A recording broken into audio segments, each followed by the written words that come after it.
ada yang kesurupan dimasuki.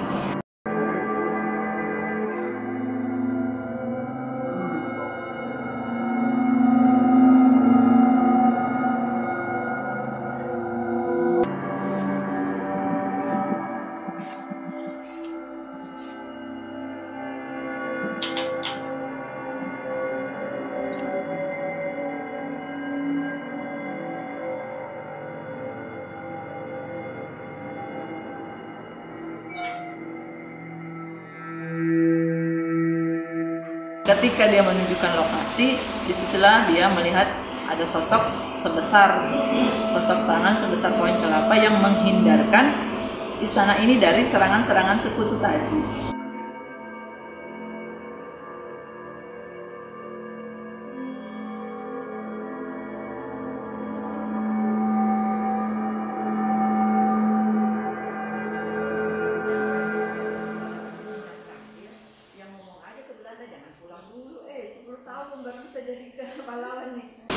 Sebagian masih, yang waktu itu masih mengalami sempat hidup di zaman kerajaan Sultan Muhammad Aminuddin, sebagian masih. Cuma karena kepercayaan itu tadi, hak masing-masing mau tidak bisa dipaksakan, jadi kita tidak bisa memaksakan.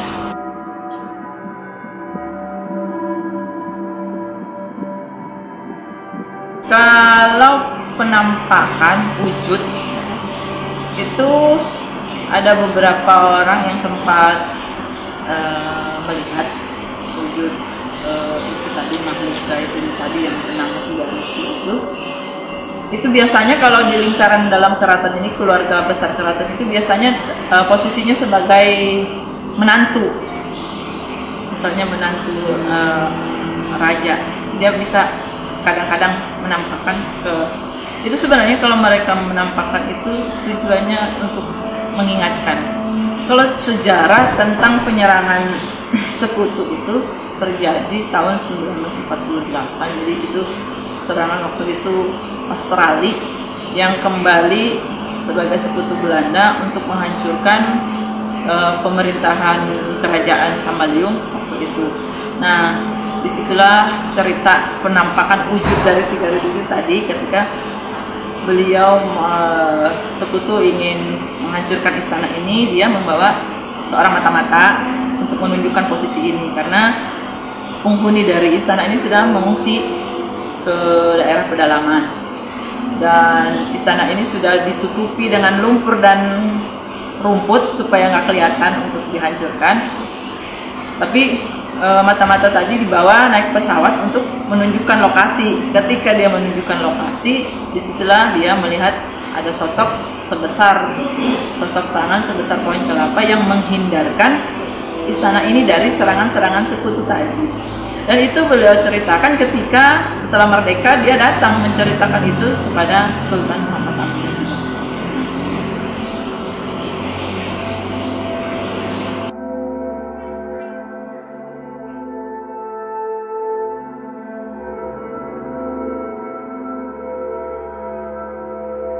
Kalau dampaknya gini, itu kan semacam keyakinan seperti itu.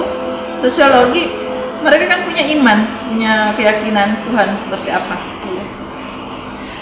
Kalau dampak ekonomi apa? Dia ya termasuk sudah menyelamatkan lah, menghindarkan dari serangan sekutu tadi, kita terlindungi. Kalau misalnya ketika ada sesaat dia pernah muncul, terus dia ada yang sempat melihat, kalau diilmiahkan itu sosok-sosok gaib itu suatu saat akan muncul ketika ada bertabrakan antara udara apa kayak gitu kan, atau ada punya kemampuan. Nah itu biasanya dia sakit, bisa jadi dia terkejut, takut atau kaget. Nah, itu pun ada lagi cara pengobatannya. Mereka disebut dengan kurus semangat di sini. Atau misalnya ada yang kesurupan dimasuki.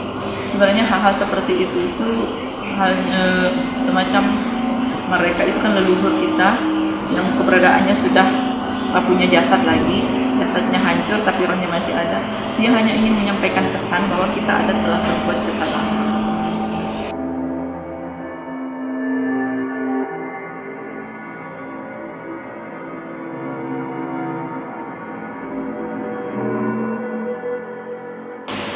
kerajaan Berau waktu itu satu. Kerajaan Berau itu hanya satu. Pada 1810 itu pecah menjadi dua kerajaan. Itu terpecahnya dua kerajaan ini dikarenakan politik adu domba Belanda yang ingin menghancurkan daerah jajahannya, dilemahkan dengan dipecah belah. Politik adu domba Belanda. Jadi dulunya ini bersaudara cuma satu kerajaan Berau. Pecahnya itu di 1810 dengan raja pertama dari Sambaliung bernama Raja Alam atau Sultan Aliuddin, sementara dari Gunung Tabur Raja Mudasibantan. Kemudian kerajaan Sambaliung berturut-turut setelah 1810 kita kalah, Raja Alam ditangkap, diasingkan, wafat, sampai ini memperjuangkan kita sudah dibunikakan Belanda. Akhirnya kerajaan masih terbentuk. Kerajaan Sambaliung sempat dipimpin sampai raja ke-8 yaitu Sultan Muhammad Aminuddin yang bertahta 1902 sampai 1960 beliau wafat.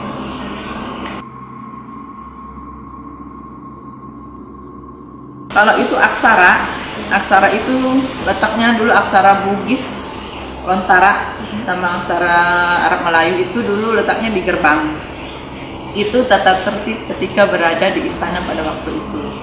Jadi ada semacam larangan-larangan atau etika-etika ketika misalnya ketika ada perempuan lewat, beri jalan dulu, hormati, hargai. Atau ketika raja sedang duduk di depan, kita mau lewat kasih salam dulu baru lewat. Kalau hikayat itu kan cerita tentang banyak. Misalnya hikayat tentang Raja Alam. Raja-raja yang memiliki waktu dia mau ditangkap, waktu dia mau diasingkan sama Belanda, dia punya kekuatan misalnya waktu diangkat bawa ke kapal perang itu hampir tenggelam. Hikayat itu kan cerita yang menceritakan kekuatan yang di luar nalar, itu kekuatan raja dan para nabi. Banyak cerita, tapi kalau cerita-cerita hikayat itu biasanya ada edukasinya dan Islam. Kemudian kalau ini tadi sekitar tahun berapa itu ada kejadian di daerah Tabalar. Di daerah Tabalar itu ada seseorang yang punya kekebalan luar biasa. Waktu itu sudah pemerintahan sudah berubah jadi pemerintahan waktu itu daerah istimewa. Masih Sultan Muhammad Aminuddin masih hidup sekitar tahun 50-an. Kejadian itu dianggap pengacau, orang itu dianggap pengacau. Jadi informasinya dia sih waktu itu ingin melindungi istrinya. Jadi nggak boleh dilihat orang, ya apa posesif lah ya. Itu ternyata dia itu punya kekuatan yang luar biasa. Jadi dia untuk karena posesif itu dia ada saksi hidup yang masih bekas-bekas codet yang kena parang di parangnya, dan dia amankan sama polisi waktu itu. Polisi pemerintah berarti sudah polisi datang ke sana mengamankan menggunakan senjata. Ketika ditembak habis satu peluru nggak mempan. Akhirnya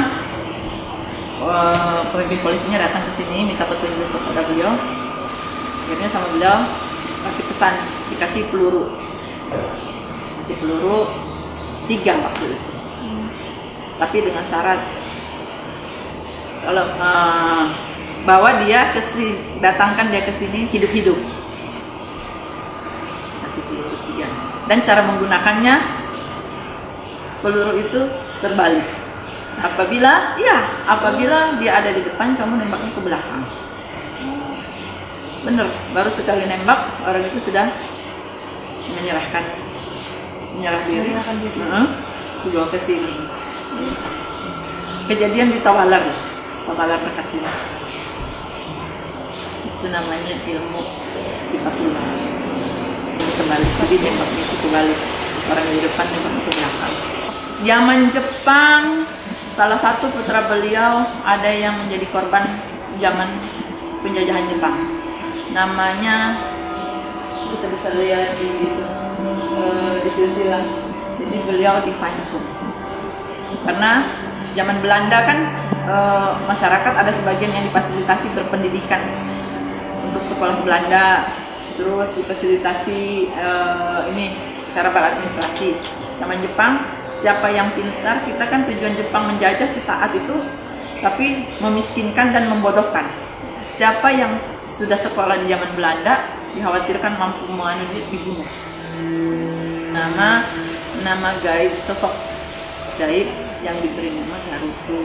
Nah, karena selain sosok itu tadi, beliau juga punya sahabat lain semacam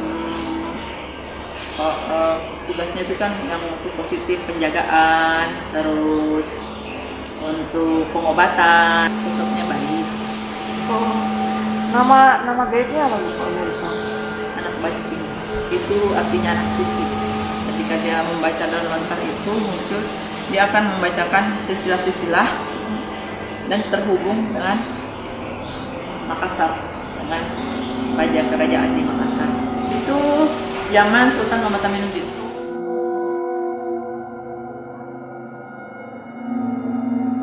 Pernah sih dari almarhum om saya. Kalau di sini tuh dulu dia pernah ngeliat. Jadi ceritanya itu kalau makhluk ini dia tuh yang melindungi keraton dari serangan bom. Sosoknya itu hitam, besar, kurang lebih setinggi pintunya keraton. Tapi habis dia ngeliat gitu dia langsung sakit. Gitu sih.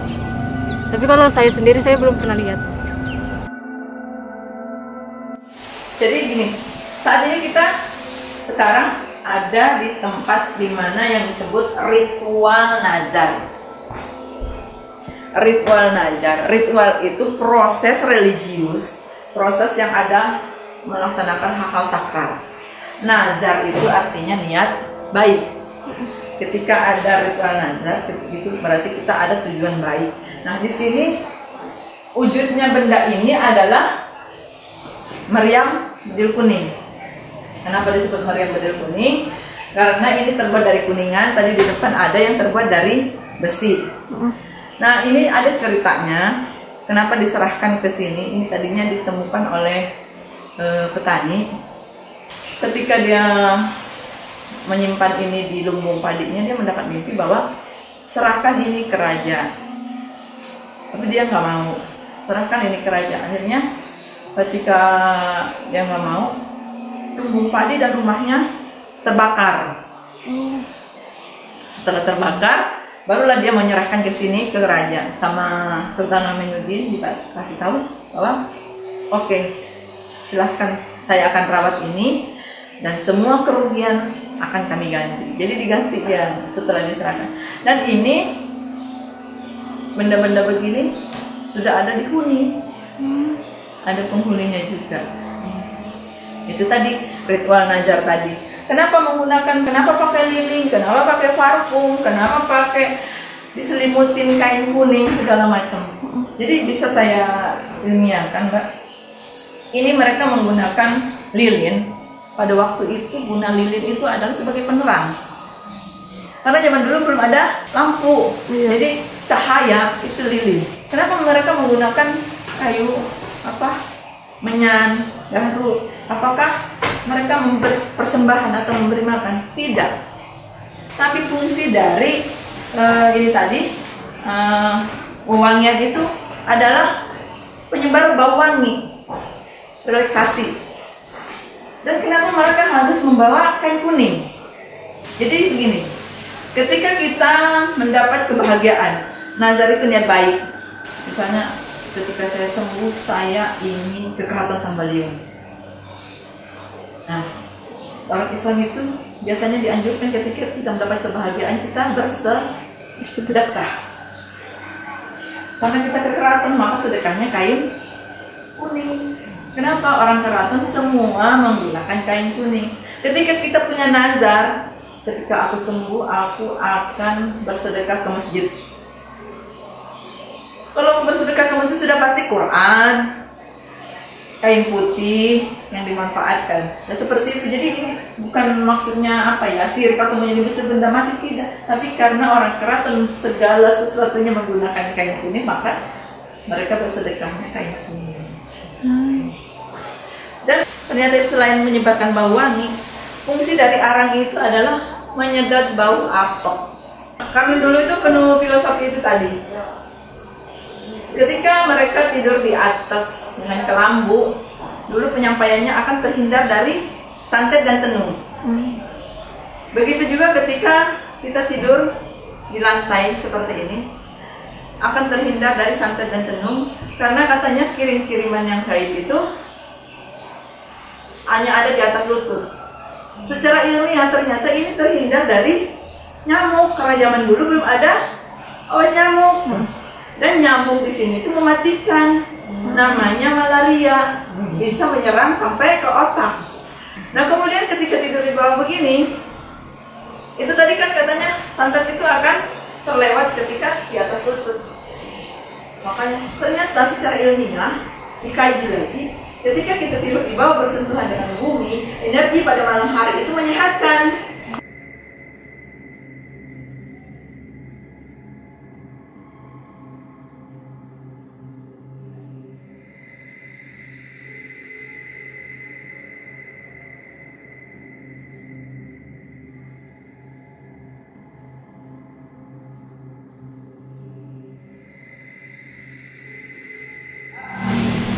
Sembaliung.